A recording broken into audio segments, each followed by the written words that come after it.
Hello students, how are you all? I hope you all are doing well. Okay, let's start today's lesson. Unit 15. Theme of today's lesson is war and peace. And the topic of our lesson is, shall there be peace? I went through this lesson and I found it very vague. So I thought, like, rather than explaining it in Nepali, that would make you even more confused, So in order to make it quite easy for you people to answer questions in your exam, I tried to do today's lesson in English rather than in Nepali as before. There is a saying by Leo Tolstoy: if everyone fought for their own convictions, there would be no war. What does it mean? Okay, we people, we have certain strong beliefs in ourselves, which actually is true. And if we people really, we fight for those convictions, those things that we think is right, then we will never go into war, because war is not right. Rather than thinking about just one person, or rather than being very egoistic and sticking to one's own personal beliefs, what each and every human being along with those leaders should do is that we should think of what is right for us, not only for one person but for the whole human beings. We should think for all the people. So if we think in that terms, then there will be no war. There will be no necessity of war.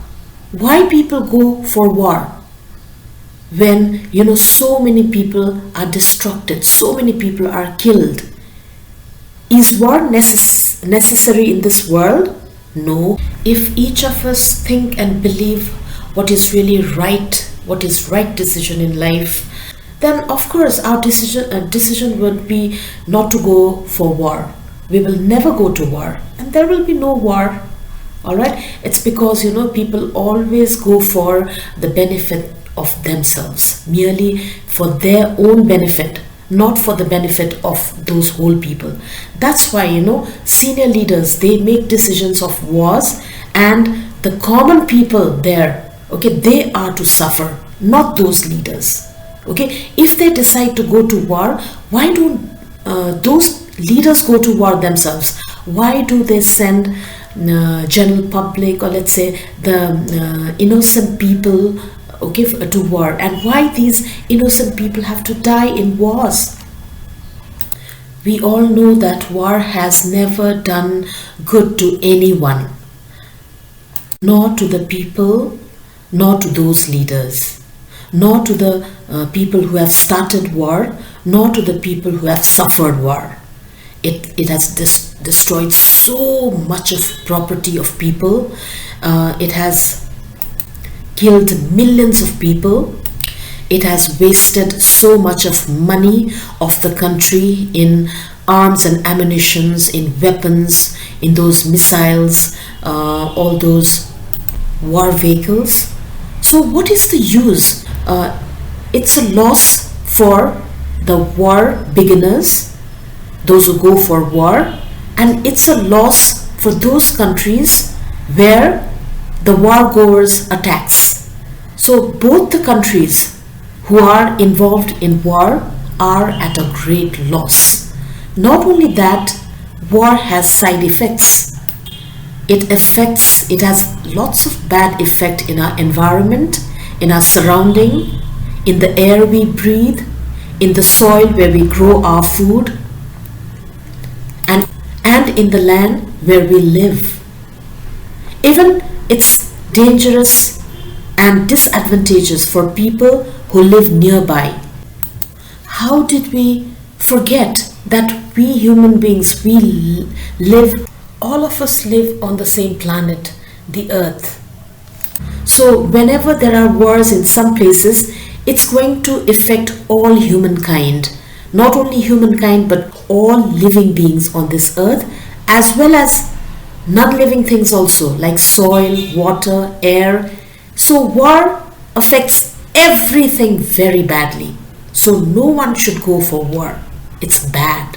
The author, Mr. Hermann Hesse, wrote this article 1 month before the end of World War I. He was of that period, and when he wrote this article, World War I was still going on. So we can imagine why he wrote this article at that time. Now let's go to our today's lesson. Two leaders of two different nations, that is, one is Mr. Wilson and the other Mr. Lloyd George, they declared that they will fight till the final victory. They will keep on fighting till one of them won. But is there meaning to it? And he talks about Italian chamber, that is just like the national parliament that we have in our country, Nepal, as well as other nations nowadays. Maybe there was an Italian chamber in Italy at that time. So one of the socialists, whose name was Mercury, when he spoke something about humanity and human rights in an Italian chamber, he was treated like a madman by the people around, because people in that level wanted war, and they found the ideas and opinion of this person useless or meaningless. So they treated him as a madman. There was another case when the German people and its allies, means their team members, offered peace as their proposal. The another party, Wolf Dispatch, they denied it, or they refused it. These two incidents shows that in our society there are certain different types of people or different groups of people who wants war all the time. And as they are decision makers, they will of course decide for wars even if the other peoples or their followers don't want it.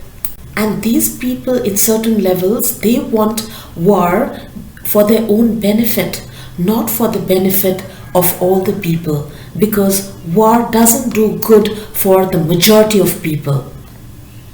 But why can't people stop them from taking that decision or going into war? Why? Here in the lesson in your book, there is a beautiful statement. Just listen to this. In other words, everything goes on as before, and if anywhere a peaceful blade of grass tries to pierce the ground, a military boot is quick to trample it. It means that if anybody, any person tries to stop these people from going to war, then quickly there are military boots, or let's say there are war-minded people to stop them. At that time when Hermann Hesse was writing this essay, Second World War was going on. The war had not stopped, but all the people were already wanting peace. All of them, they wanted to stop that war. So there were peace negotiations going at different places, and in one of them he has mentioned that Mr. Brest-Litovsk and Hermann, during the Christmas time, they had spoken, taking the support of gospel, that is Bible, that they had said that there should be peace on this earth. And if they really mean what they said, then that was very true. Peace must come on this earth. Peace is inevitable. There should be peace, anyhow, at any cost. These people had spoken at that time with the support of Bible quotations, right? But these statements spoken by the statesmen, these two people, that were not very encouraging. That was just for showing the people that they really cared. What they are trying to say at this state is that, the leaders and the people in important positions, they show the world that they really want peace, but in doing they don't really mean it. Their actions are different than their words. And here it says, for many days now the eyes of the world have been focused upon two places. One is in the eastward direction, where peace negotiations was going on in Brest-Litovsk, and the other place was Western Front, where that war was going on. War is a dreadful disaster. It is very bitter, bloody, and ruthless, and also very appalling.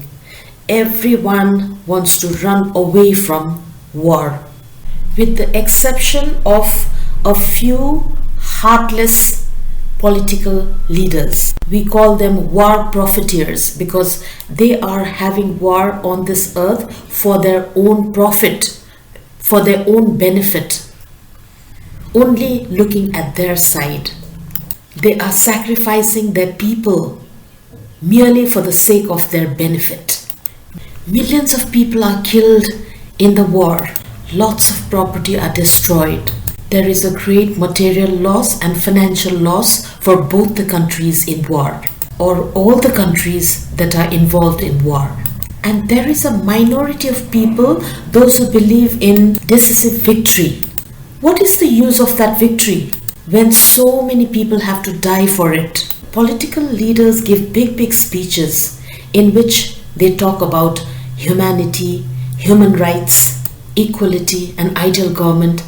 But do they really achieve these things through war? We doubt it. The bigger, the bloodier, the more destructive these final battles of the world war proves to be, the less will be the accomplishments for the future, and there will be less hopes among people.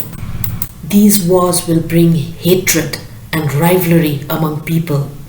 Even everyone should know that these wars are not going to fulfill even political aims. They will not even fulfill the personal goals or personal targets of those leaders. These leaders actually don't have the visionary imaginations of the outcome of war and militarism.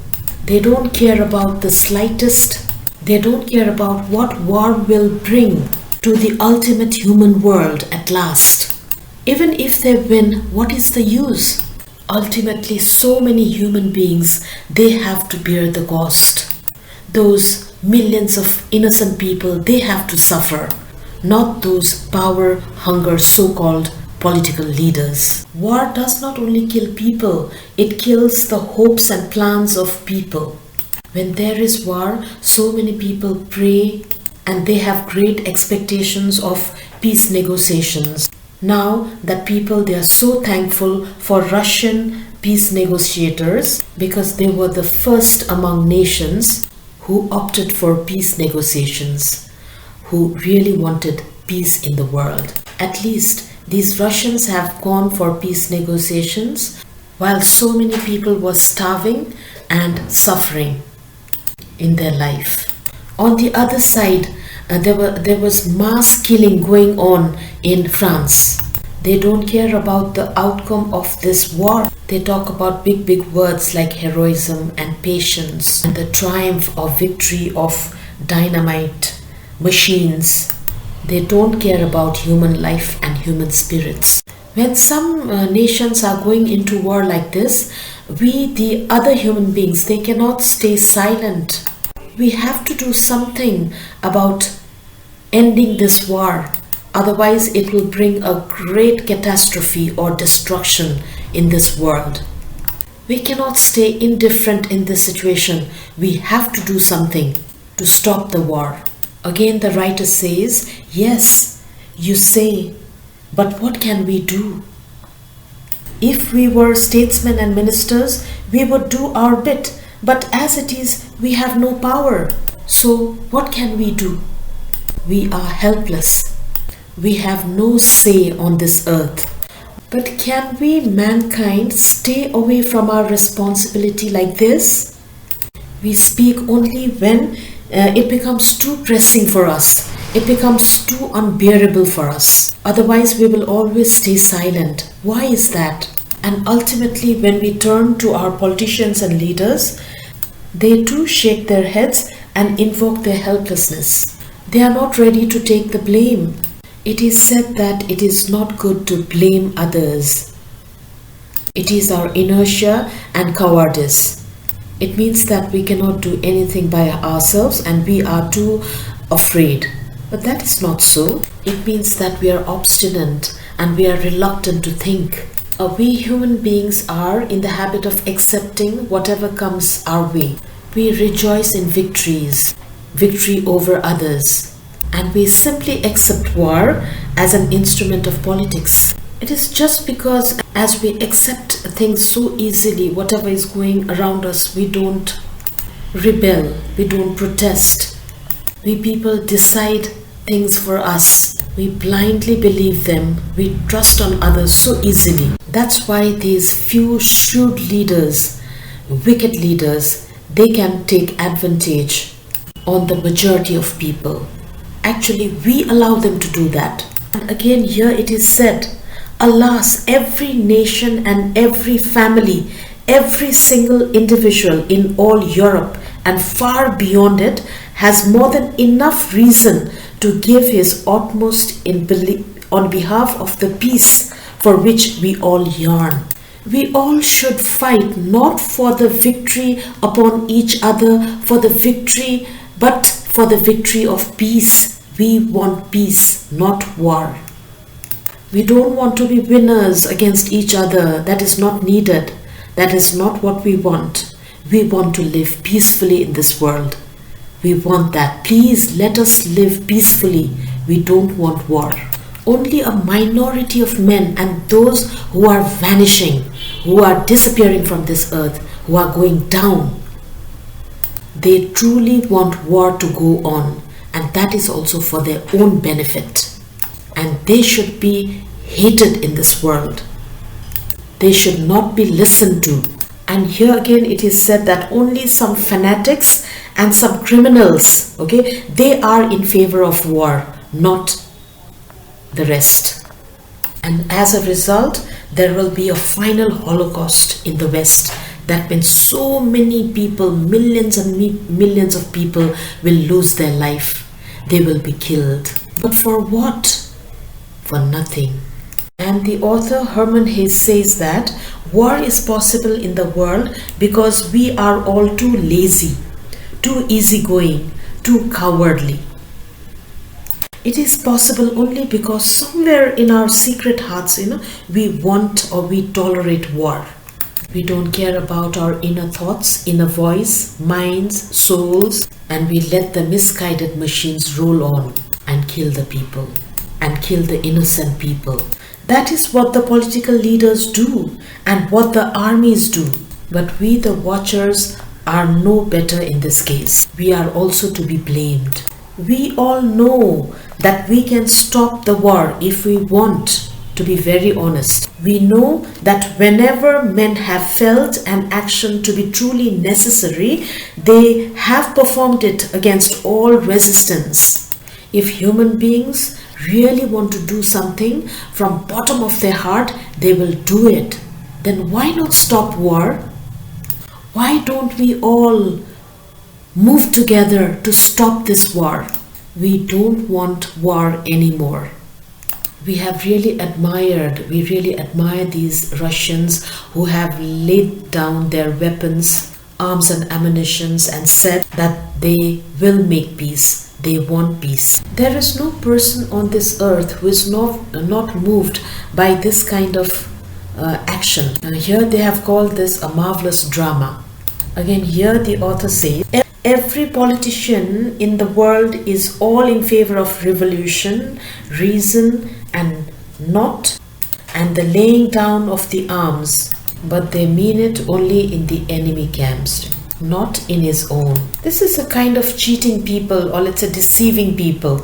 Can they do this to us? People in the parliaments and cabinets, they talk big things, but in action they don't follow it. It has been said that every nation has the rules it wants and deserves. Maybe this is so, or maybe this is true. And the author says, we Europeans at all events have the bloodiest and most ruthless of all rules.